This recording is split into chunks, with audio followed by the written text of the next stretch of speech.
अरे पाए के, हे मानव, तुम इस स्वतंत्र भूमिका में आ गए हो। कौन सी भूमिका में आ गए हो? कर्म भूमिका में।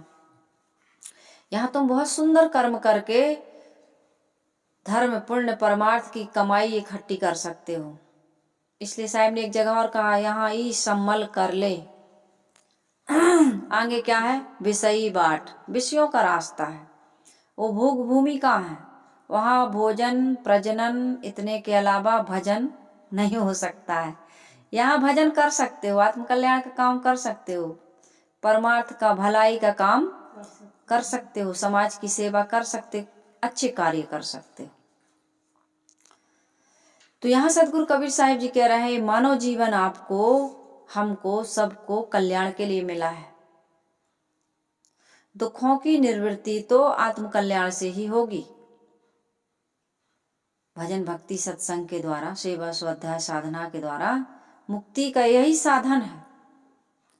साधन अर्थात जैसे हमको जबलपुर जाना है, यहाँ से नरसिंहपुर जाना है ना, तो कोई साधन खोजोगे आप।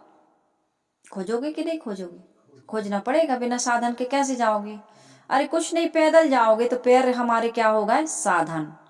तो यहाँ पर आत्म कल्याण के और आवागमन से मुक्ति के साधन क्या है? सेवा है, स्वाध्याय है, साधना है, सत्संग है, गुरु भक्ति है, शुभ कर्म है। तो यहाँ सदगुरु कबीर साहिब जी कह रहे, यही काम करो, मानुष जन्म नर पाए के। कहीं ये काम नहीं किया। साहिब कहते, चूके अब की घात, घात यानी दांव, अवसर। इस अवसर को यदि तुम चूक गए, चूके अब की दांव, भजन नहीं किए, सत्संग नहीं किए, सेवा स्वाध्याय साधना नहीं किए, सत्कर्म नहीं किए, क्या किए? कुकर्म किए, कुमार्ग कुपथगामी बन गए, भोग वासना में ही डूबे रहे, राग द्वेष ईर्षा क्रोध मान छल नाना दुर्व्यसन दुर्गुण दुराचरण में ही पड़े रहे, तो क्या होगा? साहिब कहते हैं, चूके अब की घात, तो क्या होगा? जाए परे भव चक्र में, सहे घनेरी लात। भव के चक्र में पहुंच जाओगे। जाए परे, परे यानी सीधी सी बात है, कोई चीज कहाँ है? बात तो परी है। परी है मतलब, और रखी है मतलब, शब्द शब्द में अंतर होता है कि नहीं होता है? कोई चीज कहाँ है तो वह परी है, मतलब फालतू, बेकार, कचरा पड़ा है कहते हैं, और सामान पड़ा है नहीं कहते हैं, सामान रखा है कहते हैं। और कोई ऐसे कचरा हम फेंक दिए तो कहेंगे परी है, पड़ी है ना? तो यहाँ सदगुरु कबीर साहिब कह रहे हैं, जाए परे भाव चक्र में। तुम कहा?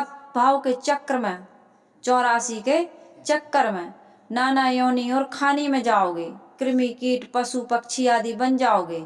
वहां फिर भजन नहीं होगा, वहां सत्संग नहीं होगा, वहां सेवा स्वाध्याय साधना नहीं होगा, मन इंद्रियों का संग्रह, मन इंद्रियों का निग्रह नहीं कर सकते हो।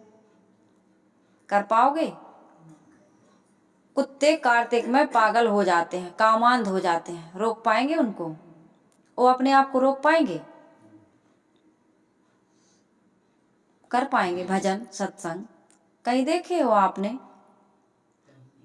मनुष्य के अलावा भजन करते हुए किसी को, संयम करते हुए, परोपकार करते हुए, भलाई का काम करते हुए? ये जितना भी ज्ञान विज्ञान का विकास हो रहा, कौन कर रहा है? आदमी कर रहा है, मनुष्य कर रहा है। भलाई परोपकार परमार्थ का काम आदमी कर रहा है। कहते हैं कि एक व्यक्ति था,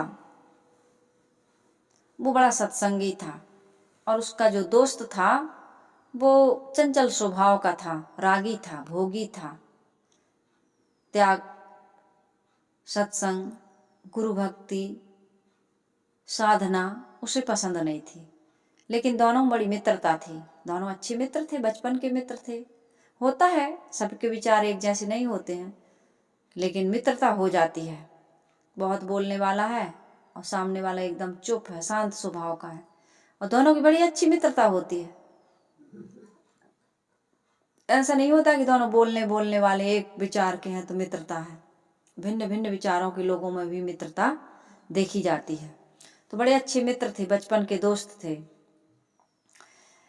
चंचल स्वभाव के मनुष्य ने, मित्र ने कहा कि यार चलो थोड़ा घूम फिर के आते हैं, सैर सपाटा करके आते हैं, कुछ खाएंगे पिएंगे, नाटक नौटंकी देखेंगे, मतलब फिल्म है, जो कुछ भी है आदमी आज के ज़माने में जो भी बड़े गलत काम लोग कर रहे हैं, अपनी मन इंद्रियों के उसमें हौसो हवास नहीं है। तो उसकी जो सात्विक वृत्ति का जो मित्र था, उसने कहा कि मित्र चलेंगे जरूर, लेकिन मेरा मन है, मेरी भावना है, मेरी भी कुछ पसंद है। एक संत जी रहते हैं यहाँ, चलो थोड़ा सा संत जी से मिल लेते हैं। तो यार तुम जब देखो संत की बात करते हो, सत्संग की बात करते हो, सद्गुण सदाचरण की बात करते हो, ये तो बुढ़ापे में करेंगे। कब करेंगे? बुढ़ापे में करेंगे। अभी करने की क्या जरूरत है? अभी तो मौज मस्ती के दिन हैं। मौज मस्ती में दिन खो दियो रे, दगा दे गई जवानी। जवानी दगा दे जाएगी, फिर मौज मस्ती में बिताओगे तो। इसी में तो खुराफात करते हैं लोग। और इसी में अभी संस्कार बनाने का जब वो अच्छा सुनहला अवसर है, संस्कार तो माँ के गर्भ से मिलने लगता है बच्चे को। फिर बचपन से 5 साल तक की अवस्था में जो सिखाया जाता है बच्चा कभी भूलता नहीं है। और 5 से 15 तक उसने जो भी उसने किया, जिस माहौल में रहा, जिस वातावरण में रहा, जैसे इष्ट मित्रों के साथ रहा, जो कुछ भी उसने किया, फिर 5 से 15 तक और 15 से 25 तक ये लास्ट है। इसके बाद हमारा आपका कोई सुधार नहीं होता है, बहुत मुश्किल हो जाती है। क्योंकि अभी पेड़ कैसा है? छोटा है। गीली मिट्टी जो होती है उसमें छाप लगती है। गीली मिट्टी जो आकार दे दो, दिया बना दो, सुराही बना दो, चिलम बना दो, जो चाहो वो बना दो। और जब मिट्टी सूख जाएगी, कड़ी हो जाएगी, तो कुछ बना पाएंगे क्या? पौधा छोटा है, अभी उसको लकड़ी के सहारे चाहे जहाँ जैसे सीधा खड़ा कर दो, और कहीं टेढ़ा हो गया शुरू से ही, ध्यान नहीं दिए, तो फिर क्या होगा? फिर बड़ा होने के बाद वो सीधा नहीं हो सकता है। तो इसलिए नींव हमारी कैसी होनी चाहिए? सीधी होनी चाहिए। बहुत जब मकान बनता है, ये आश्रम बना मैंने देखा, तो बहुत समय लगा उनको नीचे से नींव निकालने में। तो उनसे कहा गया कि भाई बहुत समय लगा रहे हैं आप। तो उन्होंने बताया कि साहब जी, जब मकान की शुरुआत होती है, पिलर खड़े होते हैं, नींव भरी जाती है, और उसके बाद में जब 2-4 फड़ चलते हैं, फड़ कहते हैं अपने यहाँ, दीवार मतलब ईंटें जोड़ी जाती हैं, तो उस समय बहुत ध्यान रखा जाता है। उसमें नाप तौल की बहुत बारीकी से ध्यान देने की जरूरत है, नहीं तो पूरा मकान जब शुरुआत से ही एड़ा टेढ़ा हो गया तो बिगड़ जाता है। तो इसी प्रकार से हमारे संस्कार। तो नौजवान क्या कह रहा है कि थोड़ा अभी तो मौज मस्ती का समय है, अभी तो खाना पीना, नशा, व्यसन, घूमना, संसार के भोगों को भोगना, इसी का समय है। और तुम अभी से क्या कह रहे हो? संत के पास चलो। उसने कहा यार हम चलेंगे आपके साथ, घूमेंगे फिरेंगे, जो कहोगे वो करेंगे, लेकिन मेरी भी इच्छा है कि पहले थोड़ा संत का दर्शन कर लेते हैं, आशीर्वाद ले लेते हैं, फिर चलेंगे। तो बहुत आग्रह किया तो मित्र मान गया, चलो भाई ठीक है, तुम कह रहे हो 2-5 मिनट चलते हैं संत के पास। तो संत के पास गए, वंदगी प्रणाम किया, संत के पास बैठे। संत जी ने कहा कि भाई खुश रहो, मस्त रहो, सुखी रहो, सुनाओ कैसे आए। तो जो सत्संगी मित्र था उसने कहा कि बस यहाँ से गुजर रहे थे और हमने सोचा कि संत का आशीर्वाद ले लें, दर्शन कर लें, तो हम आपके पास आए हैं। तो कहीं कहाँ जा रहे थे? कहीं बस ऐसा ही। अब वो क्या बताए कि मेला जा रहे थे कि टाकीज जा रहे थे, है ना। गलत काम का तो कोई बताता नहीं है। तो गुरुजी ने कहा, उनके गुरुजी ने, संत ने, जो संस्कारी बच्चा था उसके गुरु ने कहा, संत ने कहा कि बेटा देखो, संसार में दो ही रास्ते हैं, एक अच्छा और दूसरा बुरा। और अच्छा रास्ता स्वर्ग की ओर ले जाता है और बुरा रास्ता नरक की ओर ले जाता है। तो जो संग में गया था कहा कि इसमें फर्क क्या है गुरुजी, अच्छे और बुरे रास्ते पर कैसे चला जाता है? स्वर्ग में पहुंचने से क्या मिलेगा और नरक में क्या मिलता है? तो कहा कि भाई स्वर्ग में सुख मिलता है और नरक में दुख मिलता है। लेकिन बेटा ये जो दो रास्ते हैं ना, एक स्वर्ग की ओर ले जाता है, एक नरक की ओर ले जाता है। तो उस बच्चे ने कहा कि हाँ मैं सुन रहा हूँ, लेकिन बीच में मैं कुछ पूछना चाहता हूँ। कहे क्या पूछना चाहते हो? वो जो कभी नहीं आता था सत्संग में, उस लड़के ने, अब थोड़ा समझदारी आ गई थी, 21-22 साल का हो गया था, तो उसने पूछा कि जब स्वर्ग में सुख है तो उस सुख वाले रास्ते पर लोग चलते क्यों नहीं? जब स्वर्ग में सुख है, स्वर्ग में सुख है, स्वर्ग मतलब शुभ कर्म। हमारे जीवन में जब शुभ कर्म होते हैं तब लाभ मिलता है। हम घर के दरवाजे पर लिखते हैं ना शुभ लाभ, तो पहले क्या लिखते हैं? लाभ लिखते हैं कि शुभ लिखते हैं?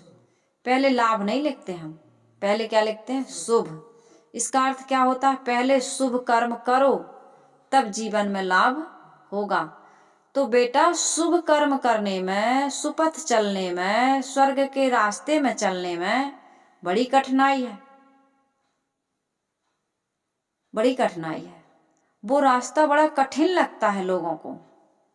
कहे क्यों लगता है? कहे उसमें मन इंद्रियों को जीतना पड़ता है। मन इंद्रियों को, जैसे पान, तमाकू, बीड़ी, सिगरेट, शराब, अंडा, मांस, मछली, चोरी, हिंसा, व्यभिचार, ये बिल्कुल आदमी को क्या है? कुसंग रूप संसार है। पूरा संसार कैसा है? कुसंग। यहाँ पर पूरा संसार इसी में तो लिप्त है।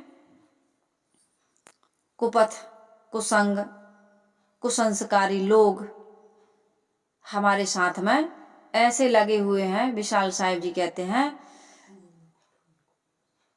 ए कुअंग कुठाव को मनुष्य का नहीं कह रही हूं मैं ये कह रही हूं कि साथे कुसंग देह मन इंद्री, अंदर कुसंग कामना चाह, बाहर कुसंग पदार्थ प्राणी, जड़ चेतन मिली दुर्मति दाय, और साथे कुसंग देह मन इंद्री, अंदर कुसंग कामना चाह। हमारे साथ में मन इंद्रियां जो है ना, वो कुसंग रूप है। यदि सदुपयोग ना किया जाए तो कुसंग रूप है। इस शरीर की उस उत्पत्ति ही कुसंग से हुई है। इस शरीर का निर्माण ही गंदी चीज से हुआ है। इस शरीर की पैदाइश ही कहाँ से हुई है? जहां से शरीर का पूरा नाला, गंदगी का नाला बहता है, वहां से हुई है। वासना से सूक्ष्म शरीर में जीव कैद हुआ। हम जो भी कर्म करते हैं उसका एक संस्कार बनता है। यदि शुद्ध है तो शुभ संस्कार कहते हैं, और यदि अशुभ है तो उसको कुसंस्कार कहते हैं, जिसको कहते हैं वासना। और उसी में जीव बसा हुआ है, कुसंस्कारों में, कुवासनाओं में, कुकर्म करके चोरी, हिंसा, व्यभिचार, राग, द्वेष, लड़ाई, वैमनस्यता आदि जो हम कमा रहे हैं, तो इसमें क्या होगा? कुसंस्कार है ये। और कुकर्म कर रहे हैं, एक कुसंस्कार है, कुकर्म कर रहे हैं, तो क्या बन गया हमारे जीवन में? गंदी वासना। और फिर कहाँ जाएंगे? रज और वीर्य में, पिता के वीर्य में, माता के रज में मिल करके गंदी गर्भ में, जहाँ मलमूत्र की पोटरियां लटकी, वहां देह में 9 महीने उल्टे लटके रहेंगे, फिर पैदा होंगे। तो ये साथे कुसंग देह मन इंद्री, अंदर कुसंग कामना चाह, कामना चाहना, इसी जहां से जैसे उत्पत्ति हुई है उसी की तरफ मन खिंचता है। इंद्रियों में उस प्रकार की आपके उत्तेजना होती है, और उसके प्रवाह को काट दे कोई। नदी के प्रवाह, नदी बह रही है, उसमें संयम का बांध डाल करके, और दूसरी तरफ जो नहर बनाई जाती है नदियों में, पानी जो दूसरी दिशा में बहाया जाता है, वो कैसे होता है? इंजीनियरों के द्वारा होता है, साधारण आदमी के बस की बात नहीं है। वो पहले बांध डालते, बांध ऊपर बांध दिए, पहले तो यहाँ जहाँ जहाँ बहाना है पूरा वो तैयार हो गया, फिर बांध बांध के फिर उसको वहाँ डिवाइड करते हैं, दिशा मोड़ते हैं। तो ये संत जन, गुरुजन यही काम करते हैं। तो बेटा स्वर्ग का रास्ता लोगों को बड़ा कठिन लगता है, संयम कठिन लगता है। समन और दमन की जो प्रक्रिया संत गुरुजन बताते हैं, पहले दमन करो, मन को जबरदस्ती रोको, इंद्रियों को जबरदस्ती रोको। तो जबरदस्ती रोकना, ऐसी जगह जाएंगे ही नहीं, को खाद्य को वस्तु को खाएंगे ही नहीं, ऐसे दृश्यों को देखेंगे ही नहीं, ऐसी जगह जाएंगे नहीं, ऐसे दृश्य देखेंगे नहीं, ऐसे लोगों के साथ उठेंगे बैठेंगे नहीं, ऐसी पुस्तक ऐसे ग्रंथ पढ़ेंगे नहीं, ऐसी वाणी सुनेंगे नहीं। ये संयम आपको जबरदस्ती करना पड़ेगा, तब आपका मन समन की स्थिति में जाएगा। जब आप दमन करोगे तब विवेक विचार जागृत होगा, और बिना सत्संग के विवेक विचार जागृत नहीं होता। संत गुरुजन ये बताते हैं, शरीर की वास्तविकता, संबंध की वास्तविकता, संसार की वास्तविकता यानी सच्चाई। शरीर कैसा है? थोड़ा सा इस शरीर का ऑपरेशन करिए, चमड़ी निकाल दीजिए शरीर से, मक्खी से और भी जीव जंतुओं से आप बचाते बचाते परेशान हो जाएंगे। चमड़ी बस निकल जाने दो, मांस निकल जाए, बूढ़ा आदमी कैसा लगता है? एक्सरा निकलवा के देखो, कोई सुंदरता है? हड्डी हड्डी बचती है बुढ़ापे में, कैसे चलने लगता है, कैसे दिखने लगता है वो। इस शरीर में हड्डी, मांस, चमड़ी, रक्त, पीप, मवाद, मल, मूत्र, सप्त धातुएं जो है, अस्थि, मज्जा, जो कुछ भी इसमें है, क्या क्या है सप्त धातुएं? मांस, रक्त, मज्जा, अस्थि, हड्डियां, मैदा, यही सब तो है। और क्या है? और इनमें क्या, कौन सी सुंदरता है? अभी दांत निकाल के रख दो, दांत निकाल दो, हमारे बाल काट के रख दो, नाखून काट के रख दो, जो अनावश्यक है जिनको काट के निकालते रखते, अभी हाथ में लगे हैं तो उन्हीं हाथों से, उंगलियों से पकड़ के भोजन कर रहा है। चम्मच में हर आदमी नहीं करता, भारत का हर व्यक्ति स्पून का उपयोग नहीं करता है, फिंगर का उपयोग करता है, और मुंह में डाल के उंगली चाट के भी खाता है। और नाखून काट के फेंक दो, फिर मुंह में दोगे? ये है शरीर। तो संत जी ने कहा कि त्याग का रास्ता आदमी को कठिन लगता है, लेकिन परिणाम में उसको क्या मिलता है? स्वर्ग जैसा सुख मिलता है। जो व्यक्ति जितना त्यागी है, जिसके जीवन में कोई नशा नहीं, व्यसन नहीं, कोई दुराचरण नहीं, कोई दुर्गुण नहीं, वो व्यक्ति कैसा होता है? वर्तमान में सुखी होता है और बुढ़ापे तक सुखी ही सुखी हो जाता है। ये जीवन इसीलिए मिला है, सतगुरु कबीर साहब जी कह रहे हैं, मानुष जन्म नर पाए के चूके अब की घात, संयम से चूक गए, साधना से चूक गए, त्याग वैराग से चूक गए, भोगों के आदती बन गए, नशा व्यसन दुर्गुण दुराचरण में पड़ गए, तो ये बुढ़ापे में छूटने वाला नहीं है। छूटता है बुढ़ापे में। जो कुछ भी किया जाता है स्वस्थ अवस्था में किया जाता है, तो संयम, साधना, त्याग, वैराग, मुक्ति, मोक्ष, कल्याण, ये भी जवानी में स्वस्थ अवस्था में करने के योग्य है। इसी काम के लिए हमें ये उत्तम मानव जीवन मिला है। इस मानव जीवन में ये सारी योग्यताएं हैं, सारी विशेषताएं हैं कि सहज रूप से इस भाव सागर को हम पार कर सकते हैं। सद्गुरु संतों की शरण लेकर के आत्म कल्याण का काम हम बड़े सहज ढंग से कर सकते हैं। कहीं कबीर हरि शरण गहो, गौ खुर बच विस्तार। इच्छा करी भवसागर, जामे बोहित राम आधार। कहीं कबीर हरि शरण गहो, गौ खुर बच विस्तार। सदगुरु कबीर साहिब जी कहते इच्छा करके भवसागर में डूब जाते हैं हम। यदि इच्छाओं को कंट्रोल कर लें, अनावश्यक इच्छा ना करें। इच्छा करी भवसागर, जामे बोहित राम आधार। इच्छा करके ही तो गोस्वामी जी तुलसीदास पहले रत्नावली में इतनी इच्छा की, वो भी इच्छा थी कि भादों की रात पानी गिर रहा है, नदी में बाढ़ आई है, मुर्दा पर चढ़कर चले गए। इच्छा ही तो थी, नहीं थी। सांप को पकड़ करके लटक गए, ऊपर चढ़ गए छत पर, और रत्नावली से मिलने के लिए उनके सम्मुख पहुंच गए। रत्नावली ने कहा इतनी इच्छा तुम्हारी प्रबल, एक दिन एक रात तुम बिना पत्नी के नहीं रहते। जितना मोह इस चाम से है, इतना राम से हो जाता। जितना मोह इस काम से है, इतना मोह यदि तुम्हें अपनी राम से हो जाता तो तुम्हारा काम ही बन जाता। इच्छा उनकी कहाँ हो गई? राम में। राम कैसा है? बोले अविनाशी है, नित्य है, सनातन है, शाश्वत है। उसको पाने के लिए ही ये मानव जीवन मिला है। कहे तो उसको पाने से क्या होगा? कहे ये तुम्हारी जो तृष्णा है, जो वासना है, जो कामना है, वो चाहना है, जो आपको बैठने नहीं देती, चैन नहीं लेने देती, सुकून शांति सब छीन लिया है, स्वतंत्रता प्रसन्नता, ये सब तुम्हारा छीन चुका है।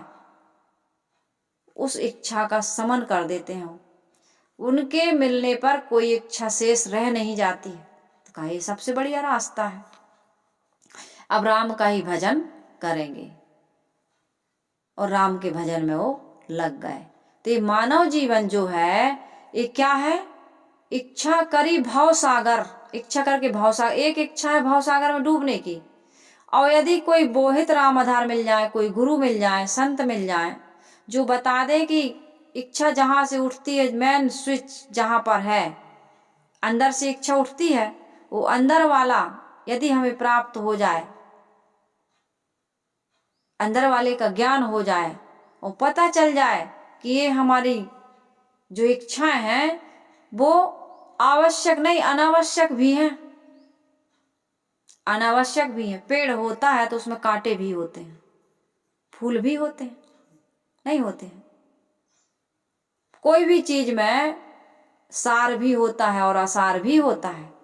तो हमारे अंदर में बैठा हुआ जो परमात्मा है, यहाँ से शक्ति पा करके जो हमारे मन में जो हम जो इंद्रियों से संसार देखते हैं तो तरह तरह की नाना प्रकार की कामनाएं भी होती हैं, और उनमें परीक्षा करना उसकी कला हमें नहीं होती है। तो हम इच्छाओं में बह करके मन के वेग में, इंद्रियों के वेग में ऐसी ऐसी इच्छाएं कर लेते हैं। अच्छा, शराब पीने की क्या जरूरत है? मांस खाने की क्या जरूरत है? गुटखा खाने की क्या जरूरत? तंबाकू खाने की क्या जरूरत? गाली देने की क्या जरूरत है? ऐसे बहुत सारे काम है। चोरी हिंसा व्यभिचार करने की क्या जरूरत है? कोई जरूरत है? नहीं है। लेकिन बहुत सारे काम अनावश्यक कर रहा है। तो वो अनावश्यक कार्य गुरु के मिलने पर, सदगुरु के मिलने पर, अच्छे सुसंस्कारी व्यक्ति के मिलने पर हमारे जीवन से विदा हो जाते हैं। अनावश्यक निरर्थक क्रियाओं में हम नहीं लगते हैं। और उसमें बहुत सारी चीजें हैं, बहुत सारी। इच्छा करी भव सागर जाम बोहित राम आधार, कहें कबीर हरि शरण गौ। हरि की शरण क्या है? पहले हरि तो सदगुरु है, और दूसरे हरि हमारी अंतरात्मा है, उसकी शरण गह लोगे। पहले प्रथम गुरु कौन है? प्रथम गुरु है ये सगुण रूप में जो हमें गुरु के रूप में मिलते हैं, जो अविनाशी का बोध देते हैं, आत्मा का बोध देते हैं। पहले गुरु कहें कबीर हरि, वो गुरु ही हरि हैं। पहले हरि कौन? हमारे गुरु, सदगुरु, गुरु जिनसे हमें आत्मा का बोध होता है। और अंतिम हरि हमारी आत्मा, और कहीं हरि नहीं है। दो ही हरि है, एक सगुण रूप में हरि सदगुरु है, और निर्गुण रूप में हरि हमारी अंतरात्मा है। जिसका गुण क्या है? सिर्फ ज्ञान, सिर्फ चेतना, सिर्फ जागृति। यहाँ से सारी ऊर्जा जनरेट हो रही है, लेकिन वो ऊर्जा आपको रोकती नहीं है। इसका काम क्या है? सिर्फ आपको ऊर्जा देना। आंख से जो देख रहे हैं ये इसी की सत्ता से देख रहा है। अब तुम्हें क्या देखना है ये तुम्हारी समझ के ऊपर। ये समझ कौन देगा? समझ कौन देगा? ये बाहर के लोग ही तो देंगे समझ। और इन लोगों में एक गुरु शामिल हो जाए। लोग तो बहुत सारे हैं, माता है, पिता है, इष्ट मित्र है, परिवार के लोग हैं, संसार के तमाम लोग हैं, लेकिन एक गुरु नहीं मिले। जैसे सदगुरु कबीर साहब जी कह रहे हैं कि भाई मानुष जन्म दुर्लभ है, मानुष जन्म नर पाए के और चूके आपकी घात। यदि ये घात चूक गए, दांव चूक गए, अवसर चूक गए, कल्याण का अवसर तुम चूक गए, क्योंकि इस मानव जीवन को पा करके तुम बहुत तीव्र गति से अपने आत्म कल्याण का काम, मोक्ष का काम, दुखों की निवृत्ति का काम कर सकते हो। अन्य खानियों में ये संभव नहीं। ये साधन है, साधन धाम मोक्ष कर द्वारा पाए न जेहि परलोक समारा। जैसे आपको नरसिंहपुर जाना है, बैलगाड़ी से जाओगे तो बहुत टाइम लगेगा, और मोटरसाइकिल से जाओगे तो कम समय लगेगा, और कहीं हवाई जहाज से सुविधा हो जाए तो 1 मिनट में पहुंच जाओगे। खैर जबलपुर, देवरी से जबलपुर आप नहीं जा सकते हवाई जहाज से। मान लो आपको जबलपुर से लखनऊ जाना है, दिल्ली जाना है, तो बैलगाड़ी से जाओगे तो कितनी देर में पहुंचोगे हैं? और कहीं रेलगाड़ी से जाओ, 4 व्हीलर से जाओ, और कहीं हवाई जहाज से जाओ। तो ये हमारा मानव जीवन क्या है? आत्म कल्याण के बिल्कुल निकट। ढिग बूढ़ा उतरा नहीं आई अंदेशा मोह। कबीर साहब ने कहा कि बिल्कुल निकट पहुंच गए तुम, लेकिन डूब रहे हो कहाँ? अन्य खानियों में जो कमा रहे थे वही काम कर रहे हैं, भोजन प्रजनन बस यहीं तक सीमित हो। इस जीवन में भी यदि तुमने केवल कमाना, खाना और जिंदगी ऐसे ही बिता दी, तो फिर तुम, सदगुरु कबीर साहब जी कहते, दांव को, अवसर को जो मिला था, सुनहला अवसर, इसको तुमने खो दिया। और अब क्या करोगे तुम? 84 में जाओगे, जाए परे भव चक्र में, और सहे घनेरी लात। वहां बहुत दुख मिलेगा। मैंने कल बताया ना, इस ठंडी में कितने देहधारी प्राणी सिकुड़ करके, अकड़ करके मर जाते हैं। सुबह का इंतजार करते, कहीं कोहरा पड़ गया, बादल हो गया, ठंडी में बारिश हो गई, फिर अकड़ के मर जाते हैं लोग। भाई एक कैपेसिटी है शरीर की, उससे ज्यादा होगा तब। कितने बूढ़े लोग, उनको कई प्रकार के रोग हो जाते हैं, कई बूढ़े मर भी जाते हैं ठंड में, बिस्तर में ही उनका सब क्रिया हो रही पड़े हैं। रात दिन कौन, अरे हम ही लोगों को तो उठ के जाने में तो दिक्कत होती है, और वो तो बिस्तर ही में सब कर रहा है। तो बड़ी समस्या है। अभी स्वस्थ जवानी में उत्तम शरीर को पाकर के यदि हमने आत्म कल्याण के काम को नहीं किया, तो सदगुरु कबीर साहब जी कह रहे, क्षण भंगुर प्राणी पदार्थों के मोह में पड़े रहे, ये पराये की होने वाली संपत्ति को हम बटोरते रहे। हमारी थोड़ी है, पराये की थी, हमने कुछ समय के लिए इसका क्या करवा लिया? रजिस्ट्रेशन करवा लिया है। पिता के नाम थी संपत्ति, अब बेटा के नाम आ गई, और बाप, फिर तुम जो बेटा बने हो बाप बनोगे, और होते होते तुम्हारा भी बेटा हो जाएगा, और तुम्हारे रहते रहते तुम्हारा बेटा इस संपत्ति को ले लेगा। ले लेता है कि नहीं लेता? और इसी को बटोरने में हम और आप लगे हैं।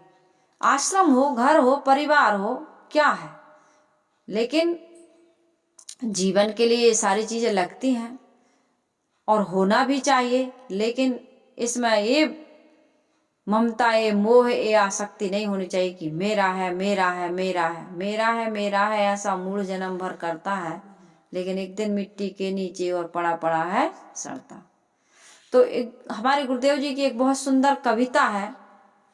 उस कविता को मैंने बहुत साधना के शुरुआत में, जब मैं इस मार्ग में आई थी, तभी हृदय के गीत में, हृदय का गीत, बैराग संजीवनी, गुरुदेव जी की शाश्वत जीवन, ये छोटी छोटी पुस्तकें ऐसी हैं कि जिनको पढ़ने से वो कोई मृत स्वभाव का व्यक्ति ही होगा जिसका वैराग ना जगे। नहीं तो कुछ भी पूर्व का थोड़ा भी संस्कार है तो उस व्यक्ति का संस्कार जगेगा जरूर।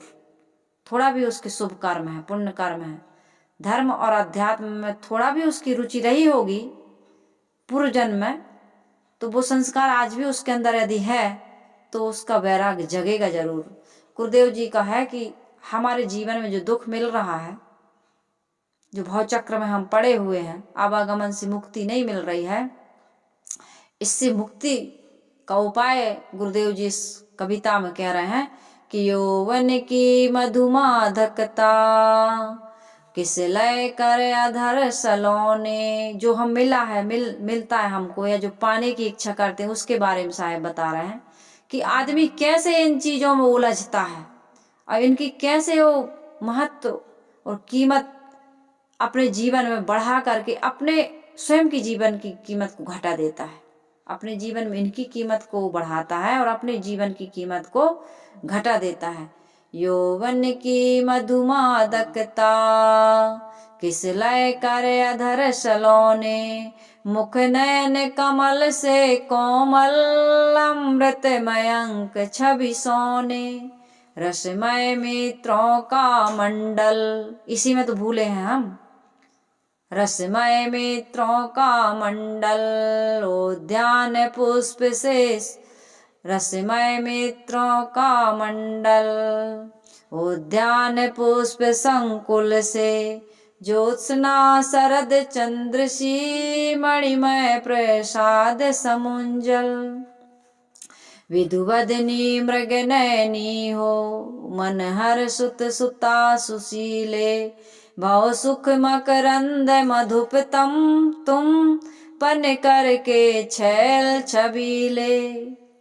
है ना, आदमी क्या क्या बनता है, छैल छबीला। क्षण भंगुरता इन सबकी, क्षण भंगुरता इन सबकी जब दृष्टिपात होती है, तब माथा पकड़े अविद्या सिर दे दे कर रोती है। अंत में समझ में आता है, बुढ़ापे में, पहले नहीं आता। पहले तो मित्र कह रहा है चलो यार सत्संग में बाद में चलेंगे, पहले कहाँ पार्टी शार्टी करते हैं, थोड़ा नाच गाना करते हैं, थोड़ा खाते पीते हैं, थोड़ा सा संसार का इस जवानी का मजा लेते हैं। तो गुरुजी कह रहे हैं कि बेटा इस जवानी में मजा तो ले सकते हो, ये रास्ता तुमको बड़ा सरल लग रहा है भोगों का, लेकिन अंत में क्या मिलेगा, केवल पश्चाताप, केवल 84 का चक्कर। इसलिए आज त्याग तपस्या साधना जो तुम्हें कठिन लग रही है, भोगों का त्याग बड़ा कठिन लग रहा है, इंद्रियों का संयम बड़ा कठिन लग रहा है, आज तुमको जो बड़ा कठिन लग रहा है, कल क्या होगा, कल जब तुम ये संस्कार बना लोगे, वासना बना लोगे, इंद्रियां साथ नहीं देंगी, शरीर अस्वस्थ हो जाएगा, बूढ़ा हो जाएगा, कमजोर हो जाएगा, हाथ में कुछ पैसे नहीं रहेंगे, परिवार पर कुछ शासन नहीं रहेगा, पत्नी भी सुंदर नहीं दिखेगी, बच्चे भी बड़े हो जाएंगे, आप पार्क में या पार्टी में जा नहीं पाओगे, लेकिन मन होगा, तब क्या होगा, तब क्षण भंगुरता इन सबकी जब दृष्टिपात होती है। ये जवानी ऐसे नहीं रहेगी, एक दिन बुढ़ापे का हिम गिरेगा इस पर। यौवन का मधुमास भी देखोगे तुम, मरुस्थल की प्यास भी देखोगे तुम, न झूमो सीता के स्वयंवर पर इतना, कल श्री राम का वनवास भी देखोगे तुम। अनुकूलता प्रतिकूलता तो लगी हुई है इस जीवन में, कि नहीं लगी, अनुकूल ही अनुकूल नहीं है। यदि बच्चा पैदा होता है तो धीरे धीरे वो बड़ा होता है, और बड़ा होने के साथ साथ बढ़ता है तो घटता भी है। जवानी है तो बुढ़ापा आएगा जरूर, यदि जीते रहे तो इसको कोई रोक नहीं सकता है। संयोग है तो वियोग होगा जरूर, अनुकूलता है तो प्रतिकूलता आएगी जरूर। इसलिए इन बातों को साहिब जी, पूर्ण साहिब जी ने कहा है कि अंत दशा ले आदि में सोई साच बैराग, सो सुखिया तिहु लोक में जाको निश्चय त्याग। अंत दशा ले आदि में, जो अंत में होने वाला इसको आरंभ में देख लो, पहले ही सावधान हो जाओ। पहले का चेता हुआ आदमी, सावधान आदमी कभी धोखा नहीं खाता। अब पछताए हो तो क्या, जब चिड़िया चुग गई खेत। कबीर साहिब जी का एक बहुत मार्मिक दोहा है, आछे दिन पाछे गए और गुरु से किया न हेत, अब पछताए होत क्या जब चिड़िया चुग गई खेत। आपके पूरे जीवन की आयु को आपने विषय विकारों में, लड़ाई झगड़ा में, संसार की झूठी दौलत में बर्बाद कर दिया। अब पछताने से होने वाला कुछ भी नहीं है। तो एक कवि गुरुदेव जी की कविता कहती है कि क्षण भंगुरता इन सब की जब दृष्टिपात होती है, तब माथा पकड़े अविद्या सिर दे दे कर रोती है। अब रोने से क्या होगा? भोगों की ललित कहानी शाश्वत से चल आई है, इस मृग तृष्णा के जल में सबने धोखा खाई है। भोगों की ललित कहानी शाश्वत से चलाई। संसार में यही बताया जाता है कि भोग में बड़ा आनंद है, भोगों में सुख है बेटा, यही तो बताते हो। खाओ पियो, देखो सुनो, घूमो फिरो, कहते ना, घूमेंगे फिरेंगे ऐश करेंगे और क्या। आती क्या खंडाला वाला, कहते लोग गाना ऐसे ना गाओ। यही में तो दुनिया लगी है, मैं उसको बता रही हूं, मैं गा थोड़ी नहीं। संसार के लोग भोगों की ललित कहानी शाश्वत से, हमारे दादा बाबा परपाजा यही भोगते आए और यही बता रहे हैं, बेटा जल्दी बड़े हो जाओ, बेटी जल्दी बड़ी हो। हाँ, योग्य हो गए, भजन के योग्य नहीं हुए, शादी के योग्य हो गए, भोग के योग्य हो गए, भजन के योग्य नहीं हुए। कितनी निर्लज्जता है समाज में, कैसा पाठ पढ़ाया जा रहा है। और कौन पढ़ाते? माता पिता, परिवार के लोग। जय जंजाल फंसे पितु माता, और पुत्र फंसा वहीं कई कुशलाता। परिवार में बच्चों को यही संस्कार तो दिया जाए, कुसंस्कार, ये संस्कार नहीं है। माता मदालसा कहती है कि कल्याण कर लो, सुनीति कहती है कि कल्याण कर लो, कयाधु कहती है कि कल्याण कर लो, मैनावती कहती है कि कल्याण कर लो, रत्नावली कहती है कि कल्याण कर लो, मीराबाई कहती है कल्याण कर लो, शबरी माता कहती है कल्याण कर लो, और चुड़ाला अपने पति से कहती हैं कल्याण कर लो। ये स्त्रियों के बारे में बता रही, पुरुषों ने तो कहा ही। लेकिन कैसे माता पिता हैं जो कहते हैं कि योग्य हो गए, शादी कर लो। ये मानव जीवन भोगों के लिए थोड़ी मिला है। तो गुरुदेव जी कह रहे हैं, भोगों की ललित कहानी शाश्वत से चल आई है, इस मृग तृष्णा के जल में सबने धोखा खाई है। ये मृग तृष्णा का जल है। मृगा धूप की लहरियों में, उसको ये लगता है पानी है पानी है पानी है, आगे जा करके प्यास बुझा लूंगा, पानी नहीं मिलता। भोगों को चाहे जितना भोग लो, जो तंबाकू पान गुटखा नहीं खाता उसको याद भी नहीं आती। मस्त भोजन कर लिया, जलपान कर लिया, बस कोई चीज उसको कहा तो कहते नहीं नहीं खाएंगे, मुंह सुकोड़ता है, नाक सुकोड़ता है। और जो खाते हैं वो भोजन के बाद तुरंत उनको, और एक बार दो बार, एक गुटखा फिर दो गुटखा, एक बार फिर बार बार। इस शुरुआत हमको भोगों की वासना की नहीं करनी चाहिए। आदत है, जैसी आदत बना लेंगे वो आदत बढ़ती है, घटती नहीं है। इच्छा की पूर्ति भोगों से नहीं होती, त्याग से होती। ये बात सबकी समझ में आ जाती, मगर उसको विषयों की आदत सताती है। ये बात तो सबकी समझ में आ भी जाती, पर विषय की आदतें उनको नचाती। विषय की आदत उसको नचा रही है, आदत बना ली है। इसलिए कह रहे हैं कि इस मृग तृष्णा के जल में सबने धोखा खाई है। ये मृग तृष्णा में क्यों पड़ गए? क्योंकि सुख चाहिए, और सुख कहाँ है? भीतर, और ढूंढ रहे कहाँ? बाहर। सुख ढूंढ रहे तुम वन में, गिरी गौहर के कंदर में। अब अंदर से इच्छा उठ रही सुख की, तो उसको कहाँ ढूंढने लगे? वन में, जंगल में, कंदराओं में, गुफाओं में। सुख ढूंढ रहे तुम वन में, गिरी गौहर के कंदर में, पर पता नहीं तू पाया वह है तेरे अंदर में। हमें कहाँ बताइए अंदर में पता है? गुरु ही बताते हैं, बाकी कोई नहीं बताता कि अंदर में सुख है। जीव खोज तो बहुत रहा है, लेकिन पता नहीं है उसको। अंदर से प्यास तो लगी है कि पानी पिए और प्यास बुझाएं, लेकिन पानी कहाँ है हमको पता नहीं है।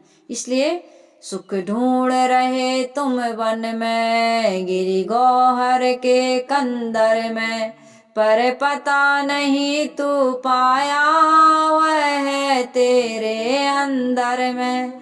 तेरे ही अंतः स्थल में सुख सागर लहराता है, पर तू विपन्न हो करके दर दर ठोकर खाता है। घर में, वन में, मंदिर में, चौराहों बाजारों में, कहाँ कहाँ ढूंढ रहा है?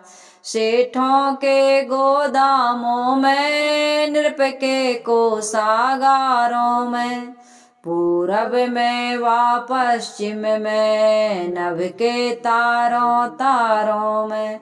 सुख शांति नहीं पाओगे मंदिर ठाकुर द्वारों में, वहां भी सुख नहीं है। इतनी सारी जगह बता रहे हैं गुरुदेव जी। आदमी सुख ढूंढ रहा है, लेकिन उसे सुख मंदिर ठाकुर द्वारों में भी सुख नहीं है।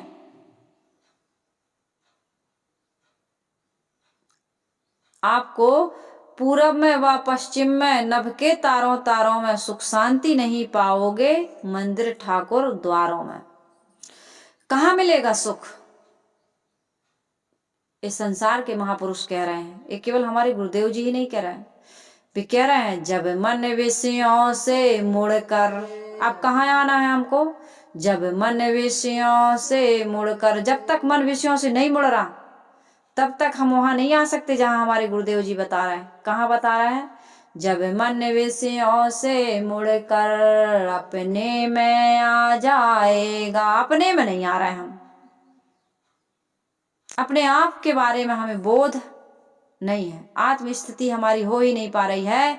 जब मन विषयों से मुड़कर अपने में आ जाएगा, सब चंचलता को तज कर। दुख तो चंचलता का है, हमारा मन क्या हो गया? चंचल। सब चंचलता को तज कर स्थिरता को पाएगा। शांति और सुख कहाँ है? स्थिरता में, चंचलता में नहीं है।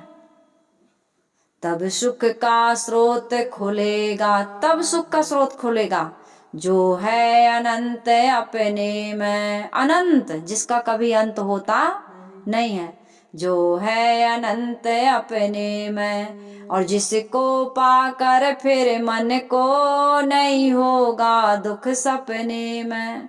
फिर तो सपने में भी दुख नहीं होगा। जिसको पाकर फिर मन को नहीं होगा दुख सपने में। हमें सपने में भी दुख होने वाला नहीं है, लेकिन आज तो स्थिति ऐसी है कि सपने में भी सुख नहीं है। सपने भी आते हैं तो डर जाता है आदमी, आज बहुत खराब सपना आया। क्यों आया भाई बुरा सपना? क्योंकि बुरा सोचे। क्यों सोचे बुरा? क्योंकि बुरा ही तुम कर रहे हो। तो इसलिए वो संत कहते हैं कि बेटा सावधान हो जाओ। स्वर्ग का रास्ता कठिन जरूर है, संयम का रास्ता कठिन है, लेकिन मिलेगा आपको सुख अंत में। जितने भी संसार के संत हैं, महापुरुष हैं, संयमी व्यक्ति जो हैं, वो जीवन में सुखी हैं।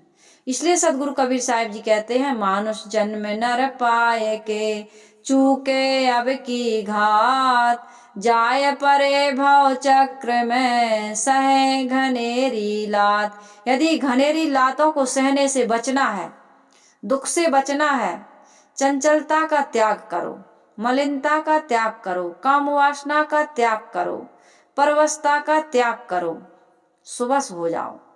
सुबस मन शांत मन, शांत मन प्रसन्न मन, सुखी मन। हम सबको आज ये मानव जीवन मिला है। हम इस मानव जीवन में त्याग पूर्वक, संयम पूर्वक, साधना पूर्वक अपने आप को सुबस कर सकते हैं। और सुबसता ही संसार का सबसे बड़ा सुख है और परवशता ही संसार का सबसे बड़ा दुख है। यदि इस स्वतंत्र सुबस मानव जीवन में, सर्वसमर्थ मानव जीवन में, स्वस्थ अवस्था में, जवानी में हमने आत्मकल्याण का काम, त्याग तपस्या संयम साधना का काम नहीं किया तो हम कौन सी तैयारी कर रहे हैं 84 में जाने की। और वो कैसी भूमिका है, जाए परे भव चक्र में, सहे घनेरी लाद, भूख प्यास ठंडी गर्मी, नाना प्रकार की यातनाएं, कामनाएं, चाहनाएं, वासनाएं वहां रोक नहीं पाएंगे हम। हर वर्ष एक बच्चा 4 महीना 6 महीना 8 महीना में जो भी जहाँ जिस खाने की है, हाँ इंद्रियों के और शरीर के वहां दुख हैं, बहुत सारे दुख हैं। कैसे देखते नहीं हो आप, शरीर में घाव है, घूम रहे हैं घाव लेकर के, कीड़े पड़े हैं, वहां दवाई कराने अस्पताल नहीं जा सकते हो, मलहम पट्टी नहीं कर सकते कि कर लेंगे, कट गया है छिल गया है तो छिल गया है। जीभ से अपने अंगों को चाटते रहते हैं गंदे गंदे, कैसा कैसे योनि और नाली में सुअर देखो तो उसका भोजन देखो, उसका रहने का स्थान देखो, वहीं जाओगे अभी मुंह सुकोड़ रही हो। भजन नहीं करेंगे हम लोग, भक्ति नहीं करेंगे, गुरु की आज्ञा के अनुसार जीवन में सुधार नहीं करेंगे तो वहीं जाएंगे। तो इसलिए चेत जाना, सावधान हो जाना, इसके लिए हमें गुरुदेव जी, सदगुरु कबीर साहब जी, संसार के सभी महापुरुष समझदार लोग शिक्षा दे रहे हैं, सावधान कर रहे हैं कि भाई कल्याण का काम करो, मन इंद्रियों को साधने का काम करो। कबीर आश्रम देवरी चैनल विनम्रता से आपकी सेवा में अपने विचार जो भी टूटे फूटे हैं निस्वार्थ भाव से आपकी सेवा में लगा हुआ है। और कितने लोगों को ये लगता है कि ये सत्संग इसलिए सुनाया जाता है कि आपको हमारी सहायता की जरूरत है, तो ऐसी भावना आपके मन में यदि है तो सहायता करिए, नहीं है तो मत करिए, लेकिन हम जो निस्वार्थ भाव से आपकी सेवा कर रहे हैं इसका लाभ जरूर उठाइए। इन विचारों को सुनकर जीवन में परिवर्तन करिए और अपने जीवन को सुंदर सुखमय बनाकर आत्म कल्याण के काम को आज सफल करिए। इन्हीं शुभकामनाओं के साथ वाणी को मैं विराम दे रही हूँ। आइए हम सभी लोग गुरु वंदना कर लेते हैं। वंदन है गुरुदेव।